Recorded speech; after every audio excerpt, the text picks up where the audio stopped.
Welcome back to the Kosi Arsenal channel. My name is Kosi. Welcome back to a brand new video.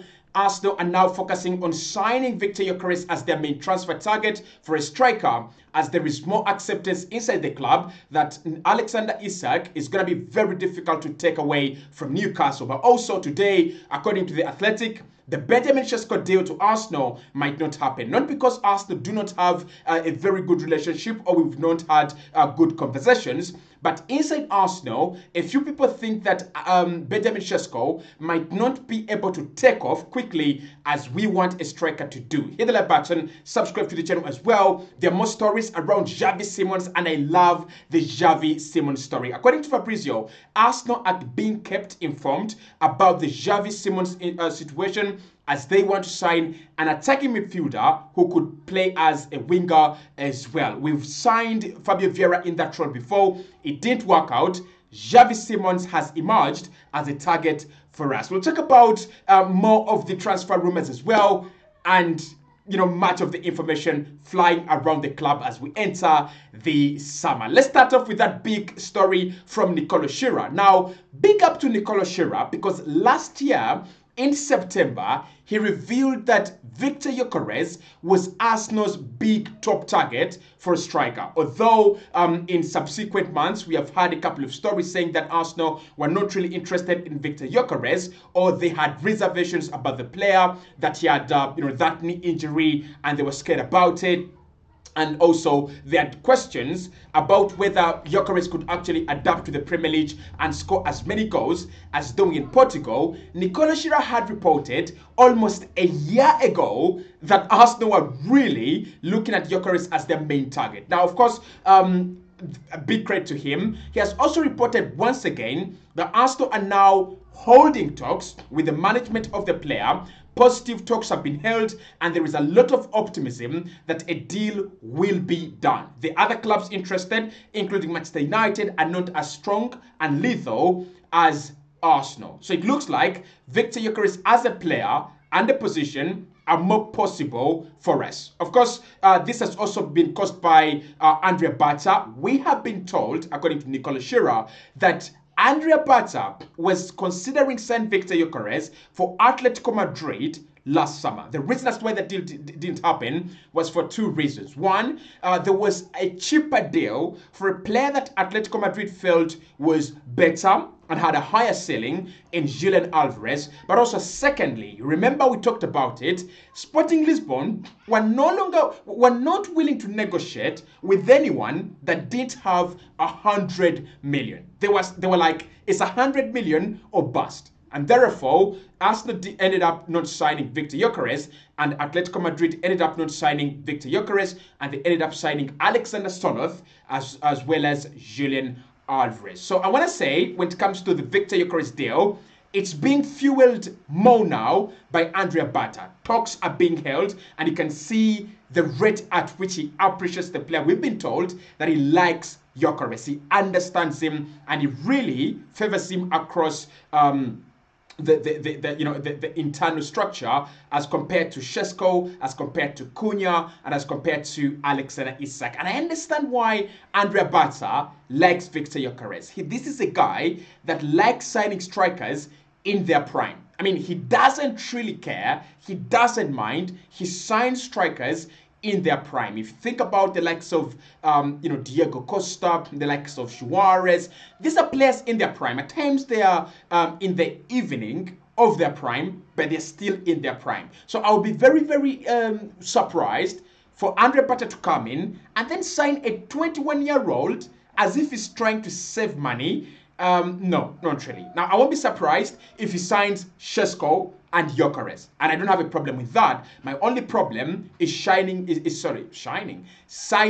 Sesko alone. So that's where we are with Gyokerez. I think at Arsenal, he's looked at as a player that can come in and give us this instant impact that Arsenal are looking for. And that takes me to the Benjamin Sesko story. According to The Athletic today, specifically written and produced by the Ghana blog, he says that Arsenal have had reservations about Sesko ever since January. And their reservations are he might not be able to take off in the Premier League coming from the German Bundesliga the way they want it. Now, don't get me wrong, there is strong interest from Arsenal in Sesko. They love him. They adore him. Mikel Arteta understands the player. And the player, as a young guy, he's got qualities and potential to blow anyone out of their mind. However, what Arsenal are looking for right now is a mad fox in the box, a guy that is willing to go and decimate, a guy that's willing to go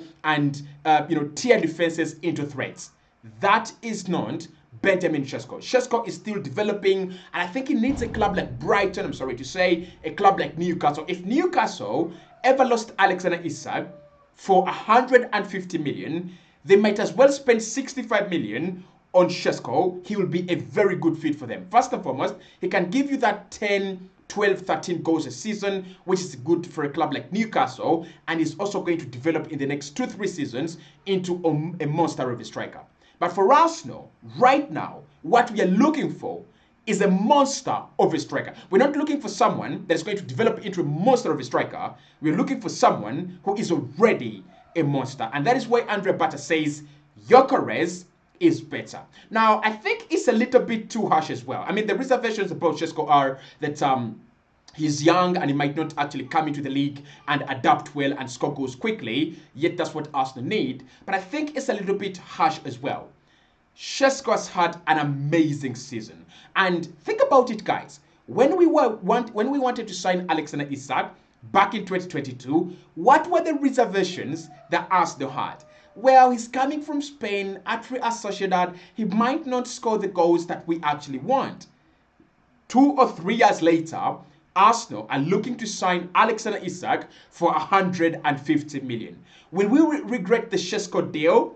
Maybe, maybe not. But for me at the moment, Arsenal can't afford to gamble around. We can't afford to go, let us give it 3 more years. I mean, most of our players are now 25, 26, and by the time it's 3 years later, they will be 29 to 30. Yes, they will be in their prime and they'll be playing the best football, but you can't afford to have this project not win good silverware, good titles in the next 3 years. So that's why Sesko, yes, I know Arsenal is harsh, but I agree with Arsenal. There are some reservations about him. And for me, I've never understood the hype around Sesko. Yes, he's a good talent, but he's not a prodigy. I mean, this is not Mario Balotelli.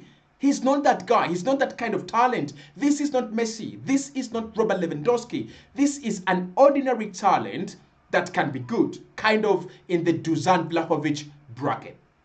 And that also takes me to the Alexander Isak story, because you might ask yourself a question, Kosi, why is it changing? Why are we going from Isak to Gyokerez as being our top target? Now, reports have been indicating, and they've been indicating, especially from Fabrizio, that although Arsenal appreciate Isak as their main target, although Arsenal think that they can do the Isak deal and it could be wonders, inside there are echoes of consensus that a deal is going to be difficult, if not near impossible to be done. And I know it's going to annoy a couple of people. I know it's going to put a couple of people off. And maybe Arsenal are going to come off as unserious. I mean, it's a summer where Arsenal expected to break the bank and do the deal. And I still agree. If Arsenal can break the bank and Newcastle can bulge, go and do the deal. But according to Fabrizio, Isak is a dream.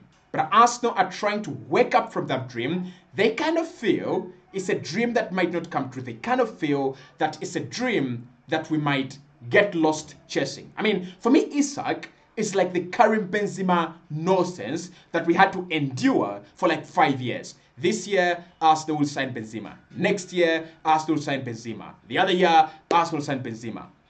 Like, for real, go and get a good striker, right? We could have signed Alexander Lacazette a little bit earlier on. We could have signed good strikers a little bit earlier on. But every single summer, we kept on waiting for Karim Benzema. I don't want that to happen. So for me, I agree. Isak is the dream. Isak would be the dream signing. It would be groundbreaking. Arsenal would, rewrite history. But for me, why? I mean, if it's not doable, if it's 150 million euros and we can't afford it, if it's going to stop us from signing other targets that we actually want, let's walk away.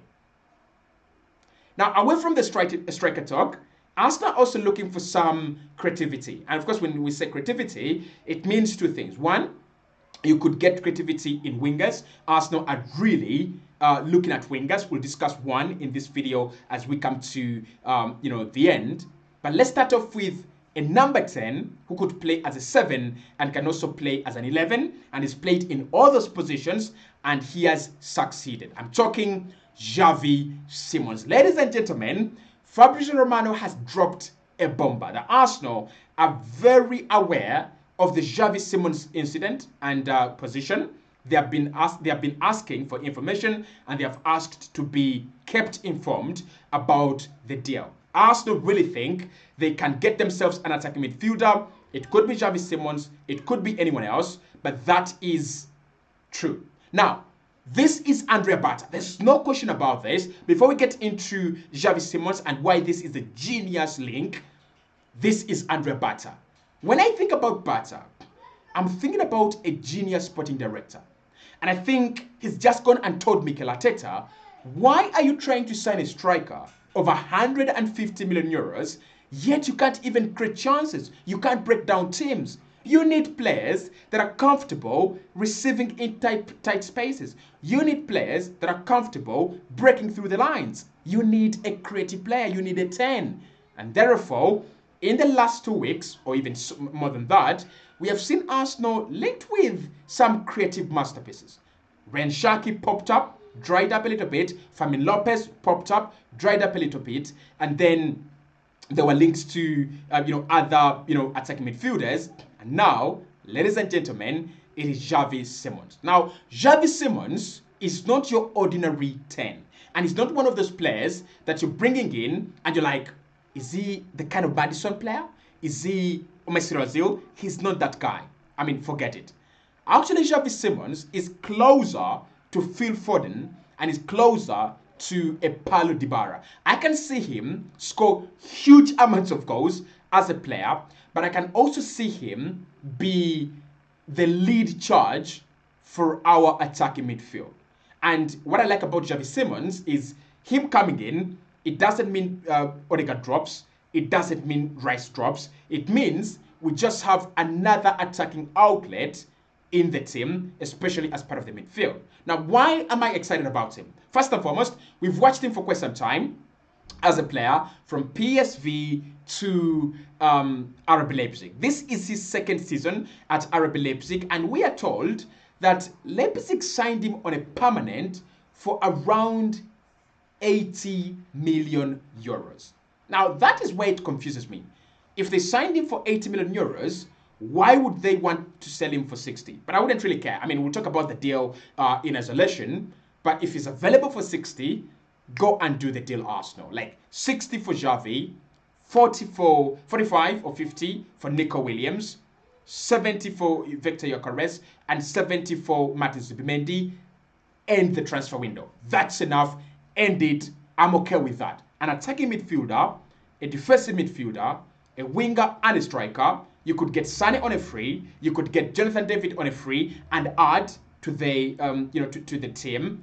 I think it would be very, very good work. Now, of course, Mikel would enjoy Xavi Simons. He plays on the right, plays on the left, and through the middle. For the Dutch, if you've watched them, they play with Cody Gakpo on the left, on the left, and they play with Memphis Depay as striker. So behind Memphis Depay is where you usually have Xavi Simons. It's kind of plays in that second striker role or 10, depending on how you want to call it. For RB Leipzig, though, at times it's different. They play in a kind of a 4-3-3 formation with 3 attacking players, with Openda, Xavi Simons, and Benjamin Sesko. So it's kind of different. For PSV, he played on the left. He was playing on the left. So he's one of those players that are really enjoyable to watch. If you enjoy Ethan Nwaneri, if you enjoy Phil Foden, if you enjoy the likes of Cole Palmer, That is what we are talking about. And I've always said, Arsenal need that kind of guy that is different. He will take a shot. He will take a free kick. He wants to make things happen. He's full of himself and he's got that confidence that he can make things happen. And finally, according to Florian Plattenberg, or Plättigol in German for Bild, he says that although Sane is undecided, Arsenal are getting hopeful they can get the deal done. Talks have been held and they continue to be held between Arsenal and the representatives of the player as Bayern also keep pushing. Now, as we understand, he's German and he's always going to lean towards staying in German and lean towards staying at Bayern because that allows him a chance for a German national team call-up for the World Cup 2026. Honestly. Now, this is what I'm thinking. If we can revive Sane, I think he goes to the World Cup. If he stays at Bayern, even if he doesn't play much, he goes to the World Cup.